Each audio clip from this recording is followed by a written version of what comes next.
This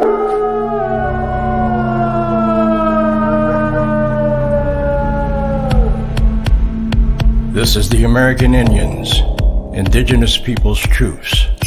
Justice for all, the most dangerous show on media anywhere.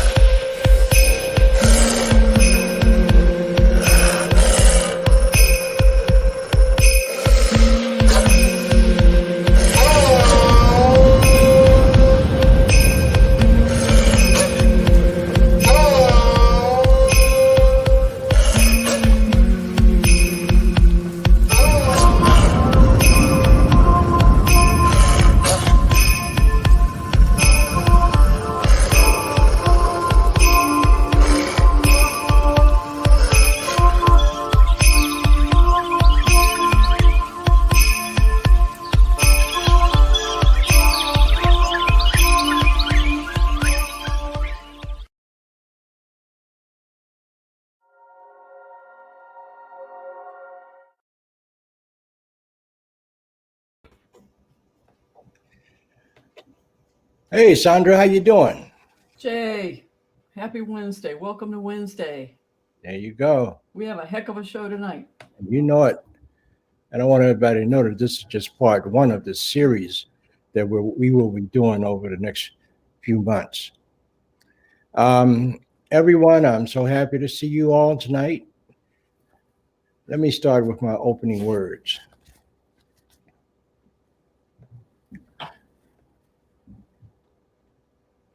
OCO and greetings.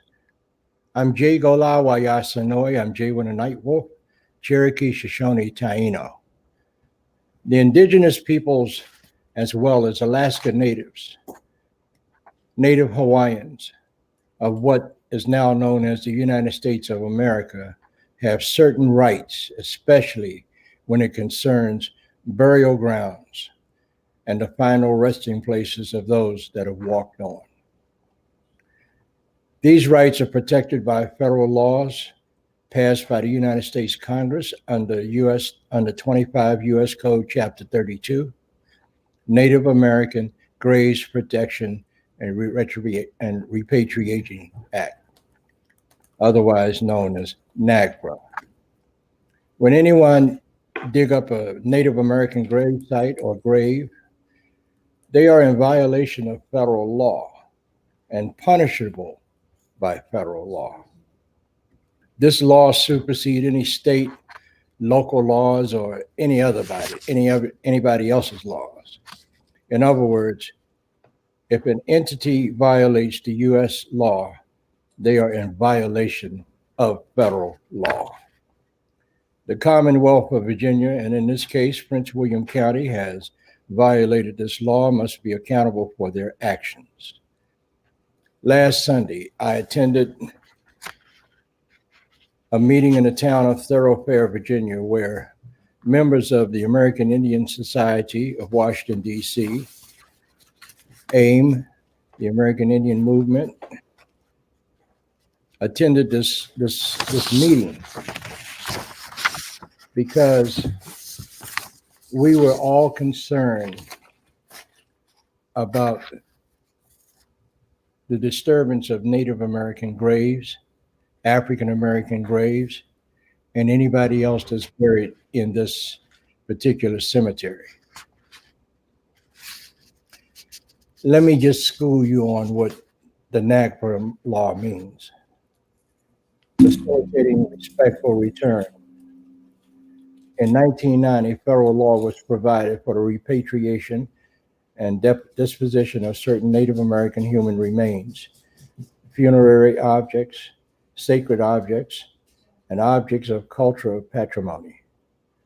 By enacting NAGPRA, Congress recognized that human remains of our ancestry must at all times be treated with dignity and respect. Congress also acknowledged that human remains and other cultural items removed from federal or tribal lands belong, in the first instance, to lineal descendants, Indian tribes, and Native American organizations, and Native Hawaiian organizations.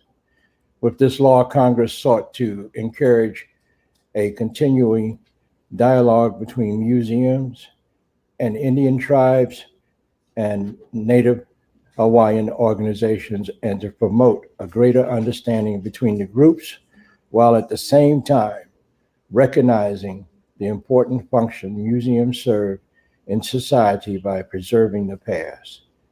U.S. Senate Report 101-473. We're going to get into this discussion in a few minutes, but before we do that, I have retired Judge Don Walker here to, as usual, bring you news from Indian country. Come on, Don, do your thing.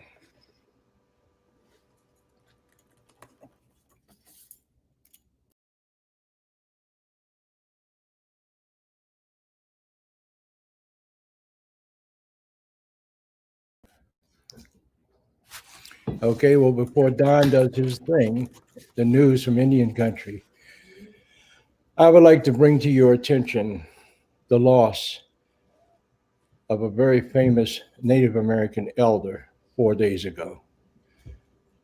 His name is Chief Leonard Crow Dog. Chief Leonard Crow Dog was the medicine man and spiritual leader of the American Indian movement. He was a good close friend of mine. I love this man. About 17 years ago, Leonard Crow Dog felt that I was worthy of receiving the rights and the authority to have a Native American sweat lodge out here in this area on the East Coast. He was a powerful Wakasa Wakan, holy man, with a beautiful vision of the sacred mystery of the universe. Leonard was in touch with sacred power that connects all of us and the creation. As a young man, Leonard Crow Dog learned from his father, Henry Crow Dog, and Lakota elders. He did not go to school. Instead, his parents enlisted 4 medicine men to guide him in his education. Throughout his life, Chief Crow Dog learned from the University of the Universe, as you would say, as he shared his understanding of a Lakota with the Sikanju Oyate, Osente, Sakawan, and peoples of all nations. Leonard Crow Dog was the spiritual advisor to the American Indian Movement, AIM, and close friends with Russell Means. He stood for human rights, and he knew that the Lakota received our rights from the Creator, our breath of life, freedom to dream and live our visions, and our sacred duty to protect Unsimaka, Grandmother Earth. Leonard died 4 days ago from cancer. But Leonard Crow Dog was a great man. 2 months before his passing, his oldest daughter and granddaughter were involved in a fatal car accident. So Grandpa Leonard was still in mourning when he had to make his walk across the Milky Way. So I say to you, Grandpa Crow Dog, that it was an honor to know you while you were here in this realm, and I will see you again one day. Now, news from Indian country with Don Walker. Jay, I'm sorry. I think Don's having a little bit of trouble connecting. He'll be back in a minute. So we could just skip that news. We've got a lot of guests, so we can just go ahead and get right into it. Okay, let me just give you some of Crow Dog's words. During the 1973 Wounded Knee occupation, Chief Crow Dog visited Wounded Knee and described his spiritual vision. In his own words, he said, standing on the hill where so many people were buried in a common grave, standing in that cold darkness under the stars. I felt tears running down my face. I can't describe what I felt. I heard the voices of the long dead ghost dancers crying out to us. He led a modern day ghost dance and at Wounded Knee to honor those who went before us. During the 1970s, the FBI prosecuted AIM and its members for their stand for American Indian independence.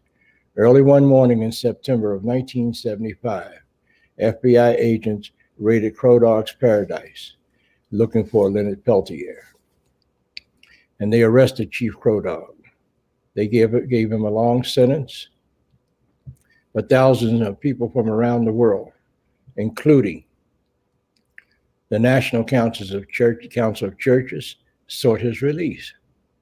After 2 years in federal prison and federal court, they released Leonard upon seeing the monumental outpouring of religious freedom in 1978. Grandpa Crow Dog was instrumental in promoting the passage of the American Indian Religious Freedom Act. This man did a lot while he was here on earth, and I know he's still praying for us wherever he has gone to. Thank you so much. So Jay, I think I'd like, if you don't mind, I want to read something that kind of preps everybody for what our topic is tonight.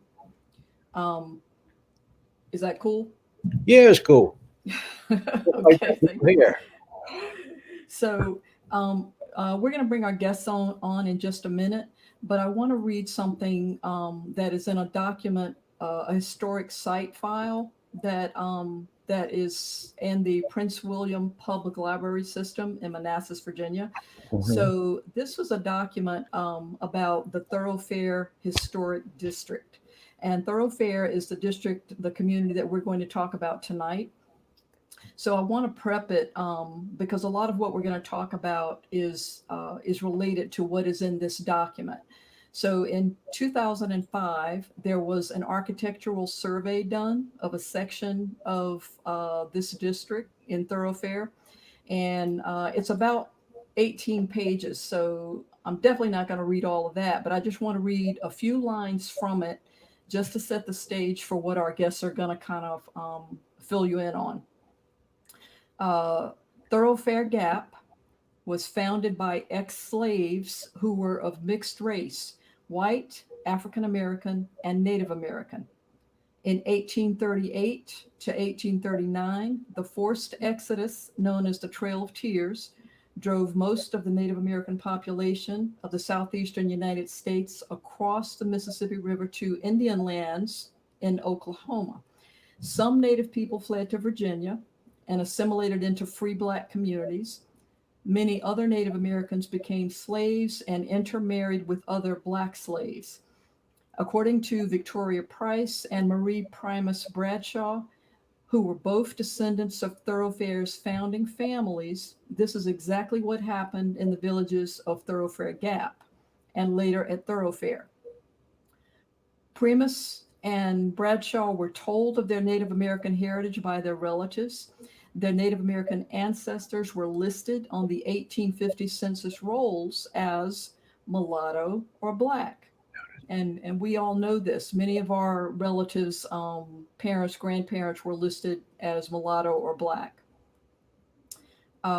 So according to Price, who recently became a member of the Eastern Cherokee Nation, it is very difficult to trace the ethnicity of the people of Thoroughfare without relying on the strong local oral tradition. So that's a little bit of background. Again, that study, that management survey, architectural survey was done in 2005. And a lot of what we're going to talk about tonight is going to kind of tie back into that.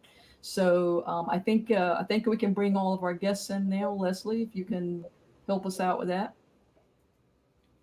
All right, we got SHEILA HANSON. We got ELENA SCHLOSSBERG. We've got Allie, we've got Don Walker back, and we have Frank Washington.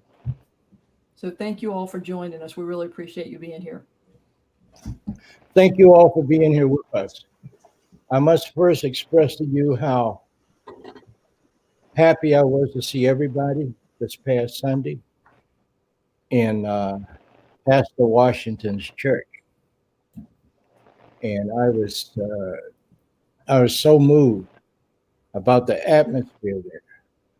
And let me just tell everybody, there were a lot of Native Americans there, members of different tribes and nations, and there was also our African American brothers and sisters. They were there, but there was a large amount of our white brothers and sisters there, all standing in unison and harmony.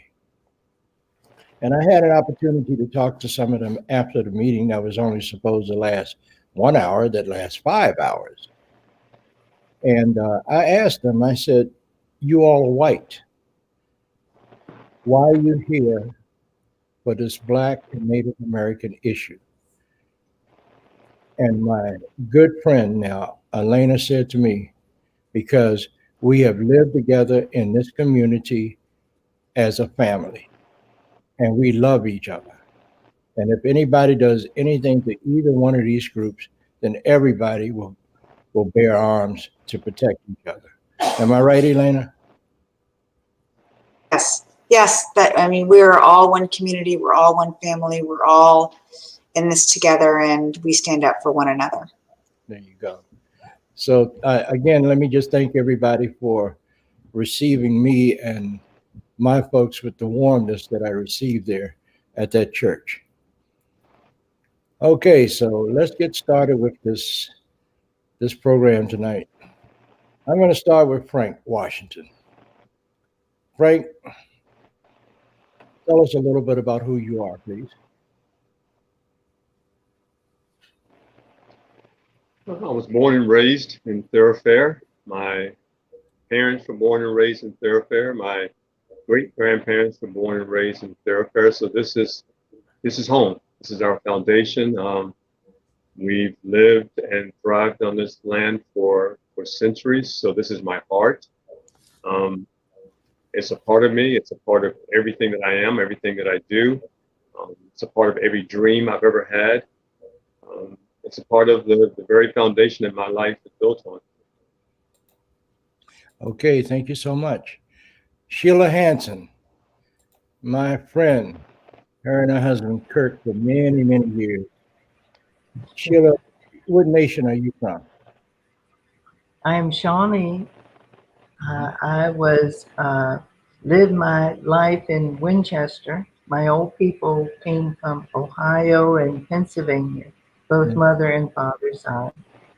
I just want to start by saying today I was reminded of a teaching. Can I share that if you don't mind? Sure, sure.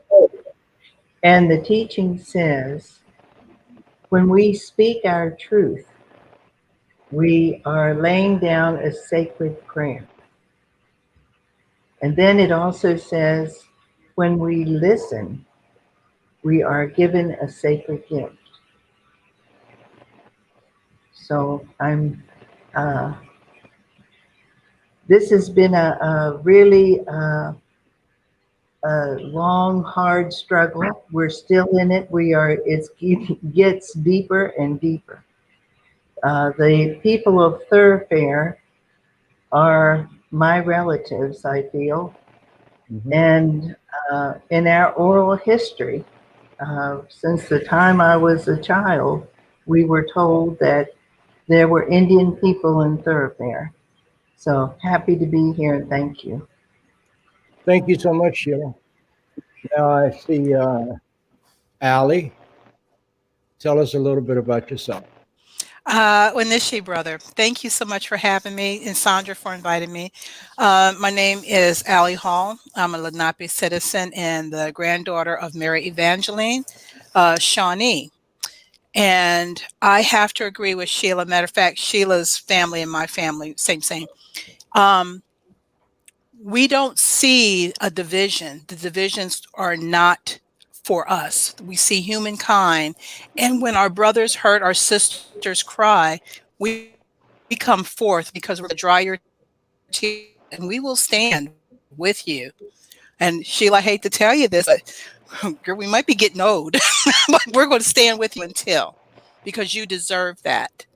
And I have to also say this. I have a Ruba, good sister, and she said, for all of us to stand on the shoulders, stand tall, because the reason we stand so tall and we stand so strong is because we stand on the shoulders of our ancestors. We owe it to them, and we owe it to the future. So, Onishi. Thank you very much. My friend and brother for many years, my member of my tribe, the Cherokee Nation, Don Walker, or should we say, here comes the judge. Mm-hmm. Don, tell us a little bit about yourself. And why did you go down there Sunday?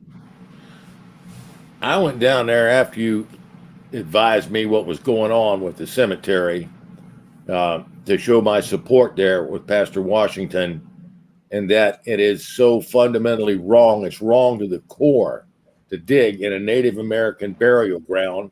It's common knowledge. It's no secret to anybody, and it's a federal issue. But we've got somebody that's just going to roll right over the top, given the opportunity, and could care less. And that is as wrong as it gets. Now, I came down to show support for all my brothers and sisters down there. Happy to do it. Glad to meet everybody down there and hope this goes forward in the proper fashion. I would like to think that somebody's going to get some common sense down there and realize they're messing with a federal law with some very serious penalties. Maybe the Commonwealth down there, Commonwealth attorney, somebody needs to step in before it goes even further. Appears the landowners are not going to take the better person approach to this and just stop until all the problems can be resolved. That's true. So let me Jay. just say real quick. Let me just say real quick, Jay, before we go to ELENA, I want to just make the point of clarification. When we speak about Pastor Washington, we are speaking about Frank's brother. Is that right, Frank? We're not speaking about you. We're speaking about your brother. That's the pastor. I just want to make sure. Yes, my brother, he's the pastor. Yes. Delaney Washington. Yeah. Yes. Okay. Yes. So He's the pastor. and yes, thank you. So the thing that we're going to focus on is that there are 3 cemeteries in Thoroughfare, and if I understand correctly, 2 of them have been disturbed, and so that's kind of what we're going to focus on. And those cemeteries have the remains of this blended community. Absolutely. So let's go now to ELENA SCHLOSSBERG. How you doing, sis? I'm doing really well, thank you. And I just want to share that thank you for inviting me into this radio show. And I just feel privileged to be a part of so much positive energy about doing the right thing. I've lived in Prince William County for 20 years, and I've been invested in protecting the environment and the historical assets. And if there ever was an example of really poor decision-making on the county's behalf, this is it. Thoroughfare is a really unique community. There are a few places that I can think of where people can date back to their ancestry where they live and walk the land that their ancestors walked and plan to continue to walk in those footsteps. And the county needs to act now to protect this unique asset. There are some things that money won't buy, and history and compassion and ethics and doing the right thing is one of those things that we're facing right now. And I just feel like my life has been enriched, and I've said this before, meeting the Washingtons and everybody else and everybody here on this radio show. And the right thing is going to happen because we are all endeavoring on the right path. Good. Thank you so much. I had an opportunity to talk to a good friend of mine. He's a judge on television every week, but I'm not going to call his name because he'll get mad at me. But he told me when I spoke to him today, when I told him about this issue, He said, first of all, that they do an environmental impact study. He said, he got to do that. He also said that the Native American grave sites are protected by law. Did they take that in consideration? He said that the other thing is the bones in those cemeteries are calcium. And by those people having their relatives in that cemetery, those bones and that are calcium, they're mineral rights that belong to those families, not to some damn developer. And I mean, the conversation just went on and on and on. And I told him, I said, what about the eminent domain? He said, eminent domain. He said, don't nobody own that land. They only use the land. He said, they want to jump up and down and swear that they own the land. He said, you don't own no damn land. He said, so, you know, maybe what we should do is flip the script on them for eminent domain. Eminent domain covers the studies and how anything that's done is wrong on that land, how it has affected the community at large, and in this case, especially African Americans and Native Americans. So I said, well, you know, we talk about all of that, but I just want to know, you know, from your perspective. He said, I'm not going to answer that question because I know what you're going to ask me. I said, what? He said, what about the Confederate cemeteries? I said, yeah. I said, what about white folks' cemeteries? He said, yeah. And he said, well, I tell you what, if somebody was to dig up white graves and Confederate soldiers' graves, there would be a big uprising. So why is it that they're more privileged for their ancestors being in the ground than ours? I said, okay, you're right. Okay, so let's start with Reverend Frank Washington. Frank, I understand that you received a text message while we were in the church that day, Sunday, and it was a threat. Am I correct? No, it wasn't a threat. It was a comment. Okay. And what was the comment that had you so upset? Well, I felt that in the middle of everything that was going on for those 2 or 3 hours, there was so much emotion and so many heartfelt emotions just expressed. And the text came in and questioned me as to why I wasn't saying more in the defense of one of the landowners and a conversation that he and I had in the past. And it's not so much that I was bothered by the fact that he wanted me to speak about something concerning him. It was more the fact that he chose that particular time, that particular moment to reach out in the middle of all of that, to make it more about him versus about what the issues are and what we're struggling with. Okay. So Frank, you've been working on this for a couple of years, right? I've been working on this particular issue since right around the holidays, around Thanksgiving, Christmas time. Okay, so from last year. Yes. Okay, so can you highlight what's happened? We know the first time that I got involved was at a session a couple of months ago, maybe, and the focus was on that fence that was put up on that entrance, that easement that goes to one of the cemeteries. Yes, that particular road has been used to access that cemetery for centuries. Actually, alongside that road as well, you had my grandmother's home was down that road. My two uncles, an aunt, several other relatives lived on that particular road, and it was just like a little cul-de-sac of family members along with the cemetery. We had access all these years going down the road, which did have a fence further down on the road, but we could get through the fence, we could go around the fence. It was never blocking our complete access to get into the cemetery. Once the bulldozing occurred of the Scott Cemetery, that's when the fence was moved to the front of the road with the boulder, with the lock. We were no longer allowed entrance into to the cemetery via that route. So let me ask you this, Frank. I heard the guy that's supposed to be the husband of the wife that owns the brewery there say that it's been there for 20, 30 years. So actually he lied about it. That fence is not Right, been and I think that the gate was never at the end of the road. It was further back. The gate existed, but the difference is we could get through the gate or go around the gate. It wasn't blocking off our entrance to actually, getting into the cemetery. or the residential area of your ancestors, right? Exactly. Yes, exactly. And Frank, what was the clearing of the land to build that brewery? Was that the first occurrence for these 3 cemeteries, or was there some other ones before that?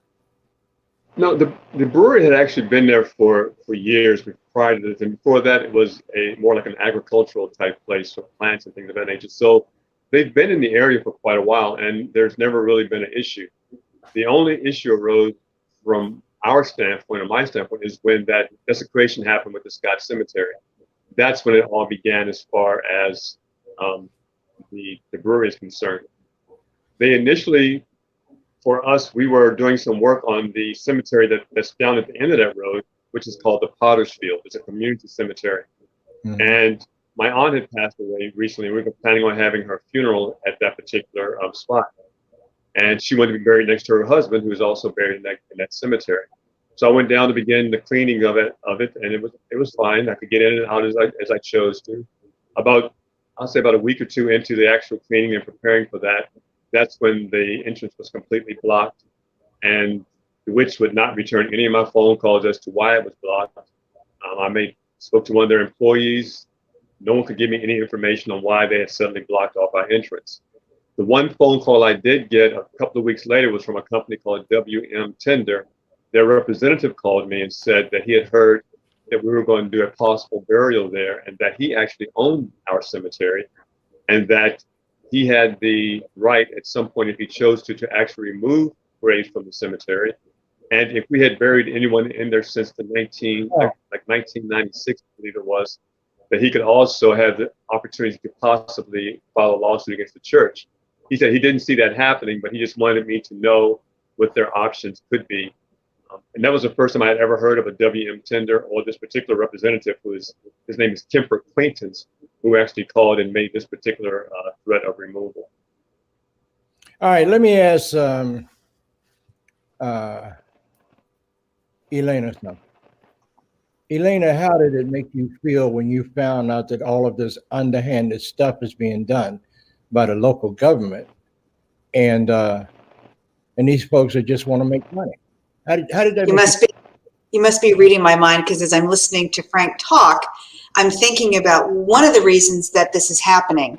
And of course, there's more research to be done about the adverse possession of these parcels, which is a real problem for African Americans who have these parcels that are not left to anybody, are being scooped up for development. And Thoroughfare literally is at a crossroads in Prince William County. And it's a bigger threat because Thoroughfare town is actually in an area called the Rural Crescent, which is all protected by development that is very specific and has restrictions. It's restrictive. 1 home per 10 acres. You can't have sewer, you can't have public water. So what Thoroughfare is experiencing is this threat of development. And the supervisors in Prince William County right now have their eyes on developing what is left of the rural area. And that includes Thoroughfare. So I believe that sort of this wild, wild west in Prince William County, where people are coming in, they're scooping up parcels, and they believe that they will have the support of the board behind them. And the board is, doing this, pointing at everybody else, claiming they're impotent to do anything. And I think that they have allowed these parcels to be scooped up through this adverse possession, and there are some critical questions. I think there has been a change of heart of Bill DeWitt, because he has seen the breadth and strength of this community coming together. And I think the board thought that they were going to be able to ignore what was happening. And this does not fall on race, religion. It doesn't matter what you look like. Right now, this board is not listening, had not been listening to the concerns of Mr. Washington, Frank, and everybody else until suddenly it began to grow in such a way they couldn't ignore it. Okay, let me ask you this. Those three guys that were there, these three white guys that were there representing Prince William County, who were they? And they came there with their own agenda and not the agenda of people. So Tom Smith is the head of public works, and Justin Patton is the head archaeologist, who is really caught between a rock and a hard place, because he asked a question, which was, why isn't the board taking my word for the historical significance of the Native American community? And I think that he is, he's trapped in this sort of circular firing squad where everybody's doing this, pointing at each other, except for Justin, who's trying to really do the right thing. And the parks gentleman, I can't remember what his name was, but they were the sacrificial lambs. Okay. They're not the decision makers. It's the board that sent them in. And now it looks like even the county attorney is sort of, hands off. Well, in the meantime, the Board of Supervisors made a commitment this would never happen again. And we would make sure that, this is a pattern, by the way, in Prince William County of digging up cemeteries and saying, oops, our bad, we didn't know. And so this is highlighting for the Washingtons. I mean, this is the worst case scenario, because before you would have cemeteries that were being dug up and, they had to locate the ancestors. This community is thriving here. They're here now, and they are watching over it's this slow moving accident that everybody's like, well, we don't know what to do. And the community is saying, you better do something. But you know what? My understanding is that they had pictures and everything else of all of those existing cemeteries in Thoroughfare, but they refused to use them. Why do you think that is, Frank? Well, I believe because it impedes what they want to do with development. I really agree with everything Elena said. One thing I really want to specify is that I think there's accountability as far as the landowner is concerned, but truly in my heart, I don't really blame the landowners for what's happening. I blame the county, because the county has had this information up front for months upon months, and they chose not to move forward, as they said. They made these choices. So they basically left the door open for any developer to come in to do what they have done. They're giving us one side of the story. They're giving the developer another side of the story, which is kind of pitting us against each other. And it's taking the county out of the picture, taking the heat off of them. So it's like a distraction, I feel like they're doing right now, to keep the heat off of themselves by trying to make the entities of the landowner and the community kind of butt heads together. So right. It all comes down to the community. I mean, the Board of Supervisors not wanting to be accountable for their own actions, and actions they have admitted that they dropped the ball on. Okay, before we go to SHEILA, Don Walker, Judge Walker, you've heard all of this. What's your opinion on all of this? I agree with Mr. Washington there, that I think the county, which is typical of the bureaucrats, are going to look to a subordinate somewhere to push the problem down onto that becomes the whipping boy, that look like they made the mistake or what have you. This evidence has been here about the cemeteries and so forth. At some point, a halt needs to be taken place. Stop what they're doing, because I understand they're going forward now with more excavation there, but somebody needs to stop right there, the developer or whatever, and let this thing get cleared up, because there's too many risky spots in this with the federal law. This is going to end up with something being very stinky, and I think the higher up politicians are trying to hide from that. They want to stick it on somebody else, which is typical. Well, you know what, Governor Northam is supporting McCollum, right? I think somebody needs to talk to McCullough and tell him, look, You need to get on the right side of history of this, because if you don't, you're not going to be successful with winning that election. And even if you get elected, you're not going to be very successful with we the people. What do you think about that, Sheila?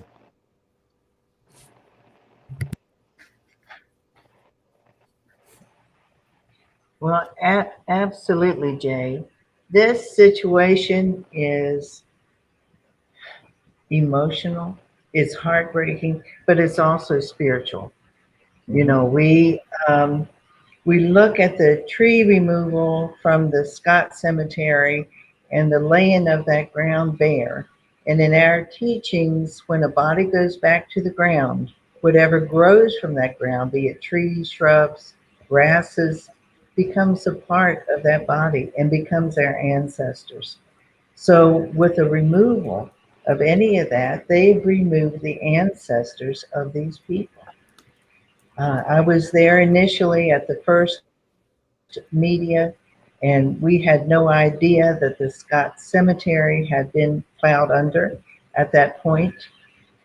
We were there trying to get access for these people to be able to go to the graves of their loved ones and honor them and to bury their loved ones on these sites and to use a road that they have used for generations to do that.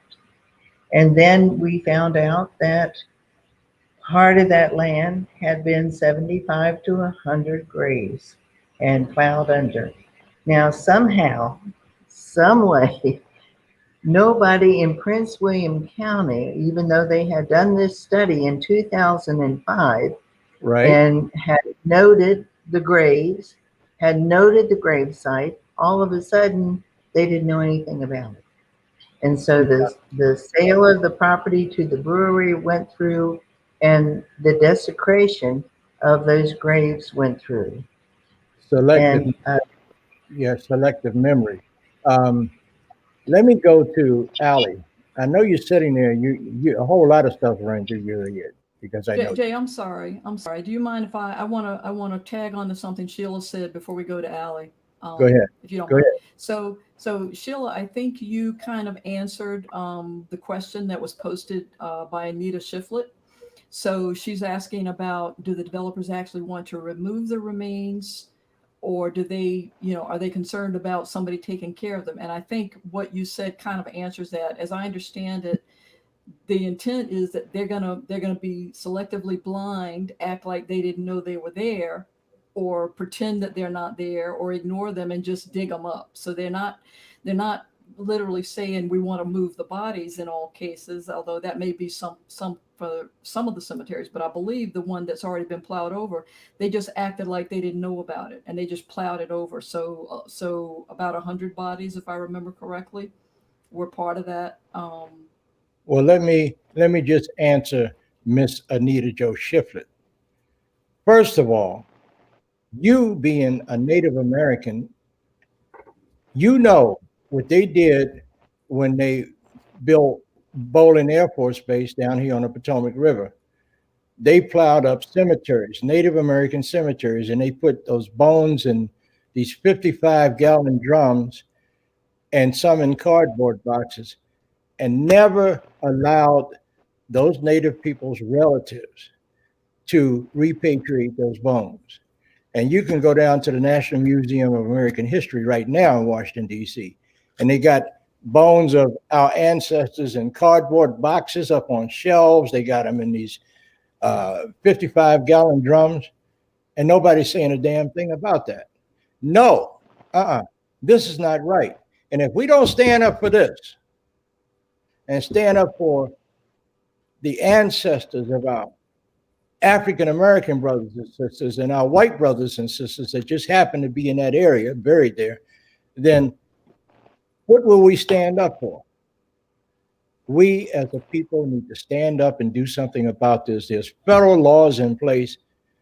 You got a lawyer, you better give the lawyer the right instructions, because, lawyers' opinions, as far as I'm concerned, aren't worth 2 cents in Chinese money with a hole in it, because they're more interested in showing their faces on what they're doing instead of representing the people correctly. And I hope some of them get mad at me for saying that, because you're guilty.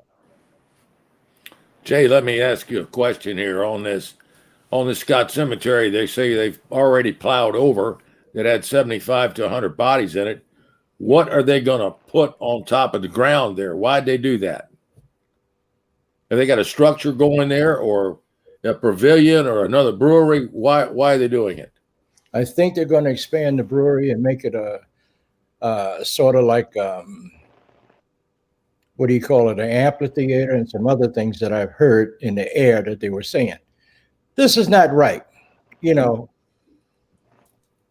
you need lawyers, and you can stop this with a lawyer. All you need to do is to file a complaint to stop the movement of what they're trying to do until everything is sorted out.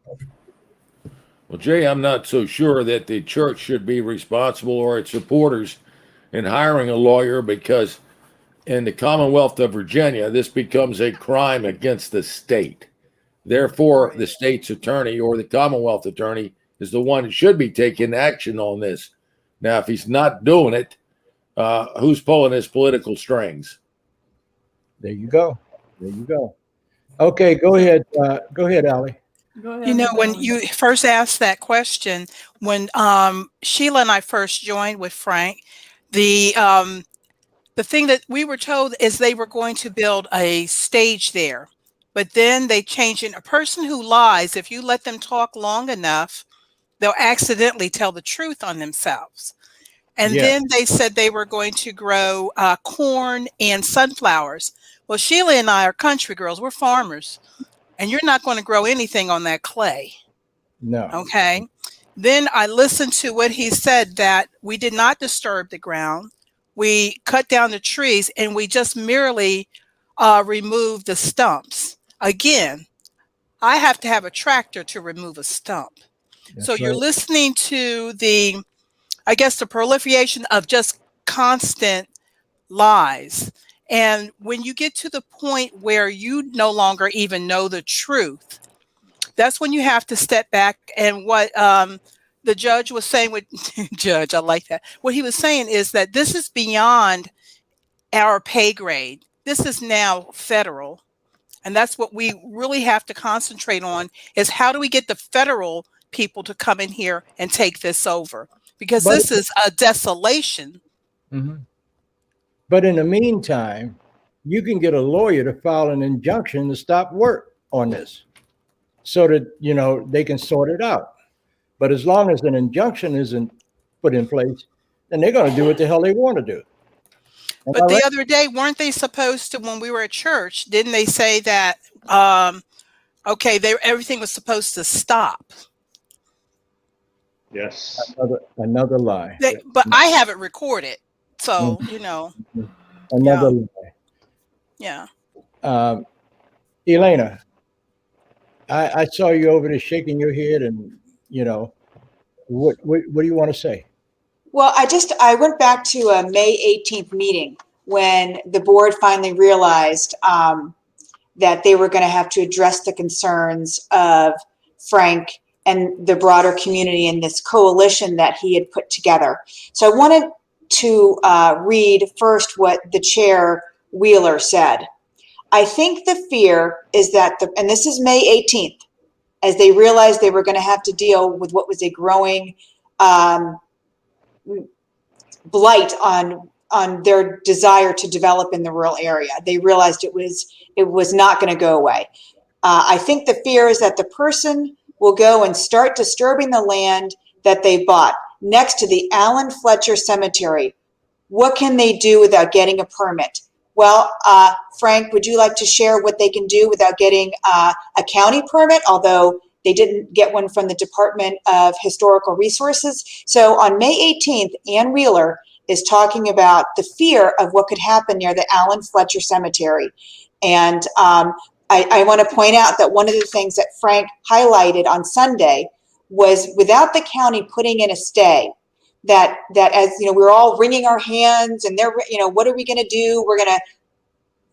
Frank, talk about what happened a mere 2 days later. Well, they have promised on more than one occasion to put a halt to everything to protect that cemetery. They said more often than not that they knew that everything had to stop. An entire review had to take place. A few weeks later, they backed off from that and said that now the county has no authority to put a stay on the property, even though they were outraged at one point by what had happened, by what was happening, by the prospect of what would happen in the future. As the moment the heat from the community died down a little in their eyes, they felt like it was an opening for them to back off from their promises. So those promises suddenly transferred into being, they have no accountability. They have no openings of trying to preserve or be proactive in preserving even the new cemeteries, the new graves we found. They said there's nothing they can do to protect that. And their issue has also been the fact that we have been adamant that we want to also protect our Native American heritage as well. They have a hard time adjusting to the fact that we are one and that we are connected, you know, blood-wise, heritage-wise, and they've tried to keep a separation there. And that's what's happening right now with the area, with the Fletcher Allen Cemetery, is that they don't want to acknowledge the fact that there is a strong Native American and African American connection to these sites. And so what that does is it leaves the door open for, just like the Scott Cemetery, for someone to come in, bulldoze, do whatever they want to do. And I'm not saying that this is what Doucette's going to do. I'm just saying anyone, to open it up to anyone to come in and bulldoze these areas and then look back later and say, whoops, sorry, we've made a mistake. I asked her specifically about the new graves that Matthew Howard found that have Native American markings on those and the protection that should be there, you know, for that particular area until we can do an archaeological review. She stated to me there was nothing that could be done, nothing they could do to protect it, nothing that they can force the owner to do, because the owner owns the property and he has full reign over what happens to those graves and to that area. So they've completely taken their hands off of it. The caveat to that is, on Monday, after we had this big meeting on Sunday, I received a call from one of the supervisors asking me my opinion on what had happened on Sunday. I said, I thought the meeting went well. It was a strong show of community. He asked me, well, what can I do right now to help this situation, to show the community that I'm behind you, that we're behind you, that we want to save these cemeteries and save this heritage. And he gave me two different options. He said that the county could do right now, immediately, to solve this particular issue. He asked me what these particular issues were. And I said, you can put it in writing. I said, it would be ideal to show the community where your thoughts are and where your intentions are. Did he do? I can't, I mean, I'm in a situation where I can't say, because I've been advised legally not to say that, you know, specifics right now. But the point was, on Tuesday, he did a complete back face to this, and now he's saying once again that there's nothing the county can do. So, and that's what our issue is. One day they make a promise they're going to help us. The next day they take it back. One day they're saying that, you know, there's these protections in store that we can use that's going to help us, that's going to protect all of this history, and then the next day they're saying that there's nothing they can do. So it's a roller coaster, up and down, depending on who you speak with. Okay, white man speaks with pork tongue. But let's do this. We're going to continue this conversation in part 2. In the interim, I'm going to talk to the tribes of Virginia, because they have a right in this as well. And maybe, not maybe, but I know that we can get these tribes involved, because this is federal law. You know, I don't give a damn what Prince William County authorities say. They're not following the letter of the law. And the federal law supersedes anything that they think or want to do. So as far as I'm concerned, that conversation with them is mute. It's no good. Don't work. You know. We're Jay, we have approval to go a few minutes longer if we want to. All so right. if we can, I'd like Les to show the video. Exactly. And Allie, can you share with us where this video that we're about to watch came from? Unmute. Yes. Video. So go ahead, Allie. I'm sorry. Let me say this before we go any further. It's just been brought to my attention that Brewery cited with zoning violation. Criminal investigation is underway. Bill and Michelle DeWitt, the owners of the Farm Brewery at Broad Run, have been cited with a county zoning violation because of a permit violation. The incident was also investigated by Prince William County Police Department, which handed its finding over to the Commonwealth's attorney, Amy Ashworth, to consider for possible criminal violations. Now that was just brought to my attention. So yeah, I think Frank talked about that on Sunday. mhm. So I believe the findings, correct me somebody, I believe the findings from the police were that they did nothing wrong. Is that right? I think that's what they came to, the final conclusion. They said they did nothing wrong. They only because they said they had no evidence. Please give me a break. So Leslie, would you show that video? And And if I'm correct, Allie, this video came from Gina. Is that right? Yes, she's, Okay. yeah. Thank you, Gina. yes, Gina with the purple hair. This is what was done today. I know Frank can speak to this better than I, but for us to have a clean, I mean, just fresh eyes, this is when you actually are on the highway and you looked over and you saw this beautiful cemetery just the other day, just Sunday. And this is what it looks like today. This is what I got today when I shared with all of you. They have gotten as close to the actual grave sites as they possibly could. Now, there was another thing that came in and said that they replaced the soil, but I haven't seen that. Maybe Frank knows more about that than I do. Yes, they have. But you see, there's the highway. You know, what's that? That guy John something highway. But this is what a difference a day makes. Just done today. Yeah.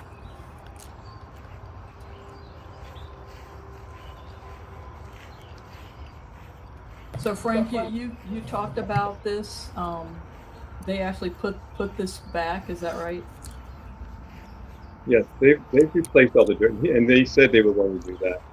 And this is part of they have their own archaeologists that they brought in to survey the area around that cemetery. So that's what that is done. That's done by their archaeologist.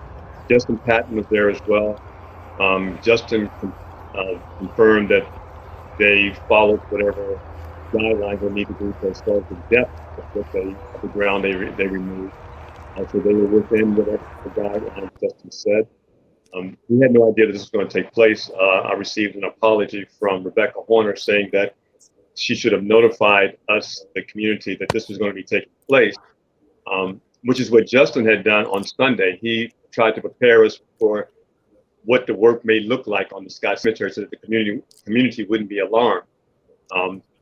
The words going forth were they were supposed to always keep the community up front and informed about what was going to happen so that we wouldn't be caught off guard by a situation like this, which again is what takes me back to the fact that I don't put blame so much on the property owners as I do for the county, because once again, it's the county that dropped the ball in this. You know, the county had this information, and once again, they didn't pass it on. They didn't do the proper due diligence to make sure that we were informed.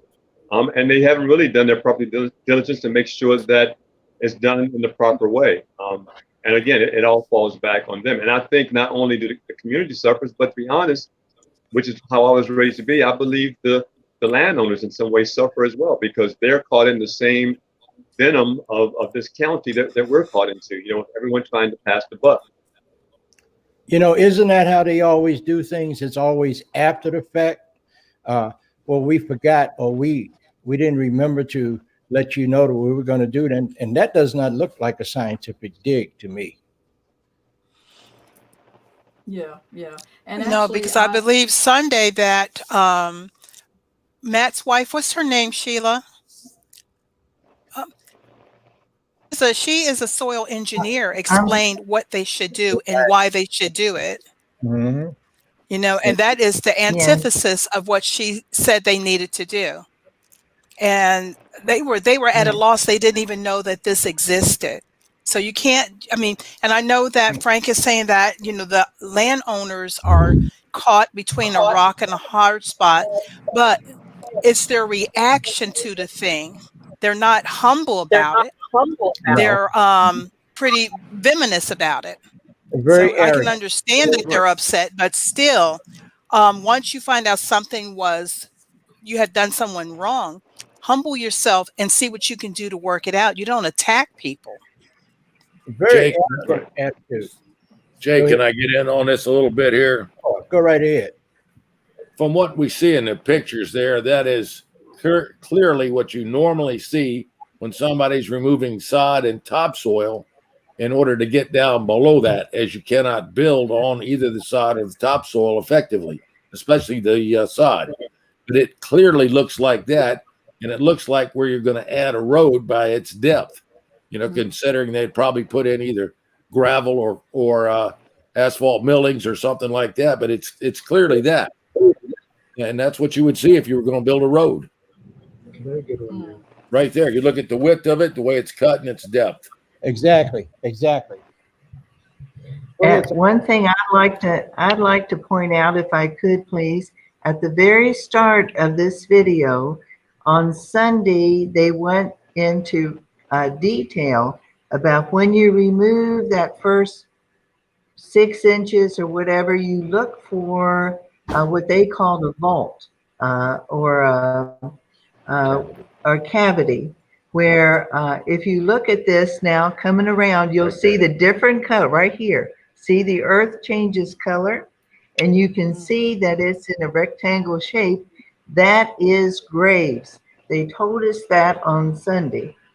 Also, you know, we explained to them that you cannot remove any headstones, any bones, or any artifacts. But definitely you can see cavities right there and the change of the color of the earth. Wow. May I clarify something as well? Sure, please. I want to make it clear that am I saying the way I refer to the landowners is not saying by any means that I condone or agree with their actions or how they've handled any of this. It's just that my main goal now, and I've thought a lot about this and prayed a lot about this, is the fact that the attention has to be on this county board. And I think we've paid a lot of attention to the landowners, which we should, and we need to continue to do that. But I think in doing so, sometimes we are allowing the county board to get away with not having the kind of pressure that they need or the accountability that they need. So my words are trying primarily to bring focus on that and on the fact that they are accountable for this, that they have allowed this, they have almost given their blessing, you know, for what's happening here, because they have had every opportunity to step in and do the right thing. And what we have gotten is lie upon lie upon lie, promise upon broken promise upon broken promise. So, but it does not mean by any means that I condone what's happening, but it does mean that I feel like there needs to be a strong sense of accountability to this county for what they're doing to this community and to my family. It's uncalled for, and it's devastating to us, you know, and that's what we're living with this daily. For me right now, it took me, I can't tell you how long to get my mother calmed down yesterday. When she first saw what was going on at that gravesite, I mean, it took me a good over an hour to get her to the point where I thought I could leave her at home by herself, because it was so upsetting to her and so hurtful to her and so painful to her that she couldn't even get herself together. That's what we're dealing with. That's the kind of infliction and pain that the county is allowing to happen. They have the ability to stop this. They have said it on more than one occasion. It's just when it doesn't suit their purpose now to step in once again and say, this is what we're going to do to help this community, because it does not suit their purpose. It does not line their pockets. That's why now they're stepping back once again, because they feel kind of safe. You know, they're in a place now where they feel like, okay, the attention is not really on us right now. It's on this landowner or that landowner. Well, for me, that's not happening any longer. My focus is on this county and for what their responsibility needs to be to this community and to protecting us, just like they're protecting themselves at this moment. Yeah, the Coalition to Save Historic Thoroughfare cannot act outside of the law. So, Exactly. you know, we can give ugly looks and mean looks and throw rocks at the landowners, but they were allowed to do this because the county did not enforce or have proper things in place to prevent it.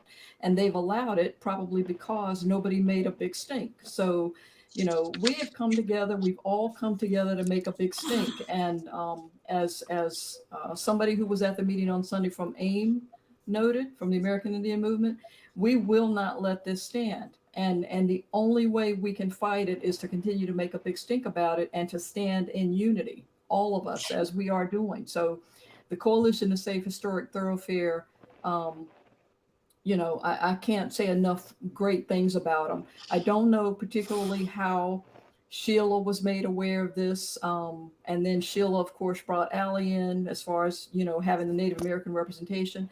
But I am so happy and thankful that that happened, because this is an egregious thing that we can put a stop to. This is a culmination of this county. Like I said, has a pattern. There was Saratoga Hunt several years ago. Then there was Colgan High School. Then there was the fire station. This is not this county's first rodeo with impacting burial sites. And I just want to read something from the county attorney so that everybody understands what insanity we are facing. What she says is, at a site plan review, that is when preservation for existing cemetery comes into play. So you got to get all the way through the property owner buying the parcel, supposedly not being advised that there is a cemetery on there. She says, then the county does not have a legal authority to go and file in the land records documentation in regards to cemeteries. We would almost be putting an encumbrance upon somebody else's private property. But what they could do is they could put it on the county mapper so that you could easily see where the cemeteries are located. And this county doesn't want to do that. They don't want to put any impediments on developing anywhere in this county. They want to be able to throw their hands up and say, oh, well, we're helpless. There's nothing we can do. They have tools in their toolbox and they refuse to utilize them. And I don't know what it is going to take. If this case isn't egregious enough, what will it take? Well, you know, we're reaching. I'm sorry, Jay. We get excited.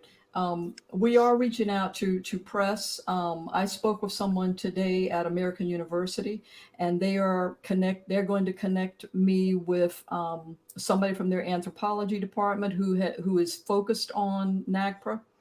We're going to get them involved. I believe, SHEILA, you mentioned that you had a connection at JMU's anthropology department.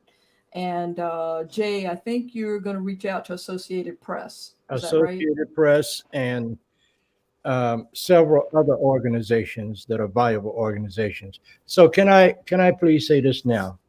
I know everybody is excited. I am too. But the time is getting late, and I think that we should continue this on a part 2 and get the tribes of Virginia involved in this. They carry a lot of weight, especially when it comes to federal law. So I just want to say thank you to all of you from the bottom of my heart for being a part of this broadcast tonight. And we will be in touch with you, right, Tanya? Sonia, that's my daughter's name. Sandra. You're adopting me, Jay. Yeah. So let me say real quickly, because we didn't cover this. I believe what I understood, Allie, was that they and SHEILA, that they think that perhaps some of the people in this community historically were Piscataway. Is that right? Yeah, yes, they were. Okay. Piscataway. They think that some are Piscataway, Tuscarora. Mm-hmm. It's hard to say, but I think Vicky made it clear the other day who she was. Am I correct, Frank? Quit frowning. Yes, you did. There were two ancient Yeah. tribes that were a part of this part of Virginia, the Doed tribe and the Manahoac tribe. So Manahoac, yeah. Yeah, they have ancestors buried there. on those lands. So if they're going to say that we didn't know, that's a bunch of crap. And I will be talking to some people. As a matter of fact, I'm supposed to get a call back from the Secretary of Interior, not her, but maybe her representative next week, and also from another very close friend of mine, U.S. Congressman Raul Grijalva from Arizona, who is big on Indian rights. So I want to again thank you all for being a part of this. You just don't know what this is doing for my soul. And I'm with you 100% forever. Yeah. So I have one thing to ask, and because we have a takeaway, so between us, we're going to contact the 12 tribes of Virginia. there you Okay, go. we can start that. But Frank, what would you want from us at this point? What's our next tasker that you would have us do? I think what you just said is perfect. I think it takes another level now. I think it has to get beyond this county level and gets to a federal or a state level. I think that's what it's going to take. And I think the county's getting used to hearing us say a lot of things, but not actually seeing a lot of things come to fruition. And I think they need to see that the words we're putting out are going to be backed up with actions, and with these connections that we need to make and getting to that level. I think that's going to be the next step into getting some answers and getting some true progress. Well, all of you see what happens when we as a people come together. As long as we're standing in our corners and yelling and screaming and complaining, nothing gets done. But now there's a collaboration of all of us, members of the human family, the red, the black, the white, and the yellow.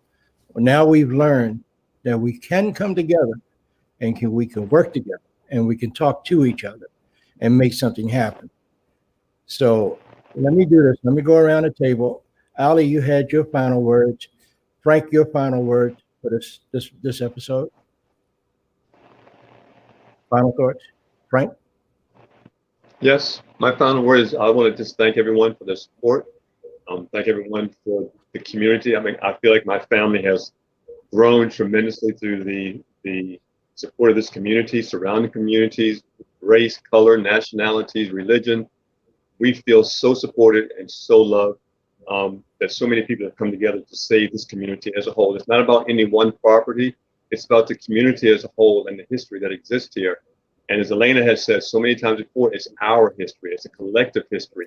And that's what I think these people do not realize. It's a collective history that we're talking about right now. Okay, so let's go to SHEILA. Any closing thoughts? Absolutely. On the 15th of this month, the Board of Supervisors will be holding a meeting in Prince William County. They will be trying to finalize this proposal that they put forth to us. We encourage everyone to be there, to voice your opinion, and to be part of this. There was a lot in that proposal that we were absolutely against. There was no mention in any of the pages of that proposal of Native American, and that needs to change. We're going back to Virginia history and how Native Americans were genocide, sociocide, and written off, and we're not going to be written off any longer. We're here to stay. We're strong. Like you said, Jay, we are stepping up and we're speaking out, and we're not going to stop this battle. And please, anyone that's listening, be at that hearing and make them understand that we are a force and we're not going anywhere. Exactly. And it all falls under the heading of sovereignty. So now, Don Walker, your closing thoughts. Yes, thank you. Andrew Jackson, you lost. We're still here. Wado, Jago Lawaya Sinoye, Donanda, Guai, Agidohi, Agilahi. Thank you, Jay. Thank you to my brothers and sisters until we meet again. Absolutely. Now we got ELENA, you're next up. I just want to just say only my favorite words, only light can drive out the darkness. And there is a lot of light here. And I agree, please, please, write to the Board of Supervisors, bocs@pwc.org. Show up at that meeting on June 15th. The only way that we can make a difference is by using our voices and being loud, being consistent and saying we're not going away. And I have belief that the right things will happen. I believe that in my heart, and I know it to be true if we all stand together and don't give up. Okay. And thank you for having the show, Jay. Sure, not a problem. I want to say to all of you out there, and then I'm going to get to you, Sandra. I want to say to all of you out there, if you like this show, go to YouTube and like the show, leave a comment, and subscribe to Jay Winter Nightwolf Live. Sandra, you're next. Yeah, I just want to say we are all, as Jay often says, we are all part of the human circle. And one of the organizations that I'm involved with is called Saving the Circle. And this is one of the things that we do together to save the circle. So, All right. Thank you so much, Sandra. And I'll say to you all, as I have always quoted my grandfather, it's not about the pigmentation of your skin or the color of your eyes. It's not about the texture of your hair. It's not about the clothes you wear. It's not about the deity that you pray to and call your God. Do you know what it's really all about? My grandfather used to always say, your brother or your sister don't necessarily have to look like you to be your brother or sister. And it's not about anything else. What it's all about is how you treat my heart. Until next week, thank you very much, Leslie Fry, our executive producer. I'll say this to you in Cherokee. Da-da-da, go-ai, wado. Talk to you next week. Peace out.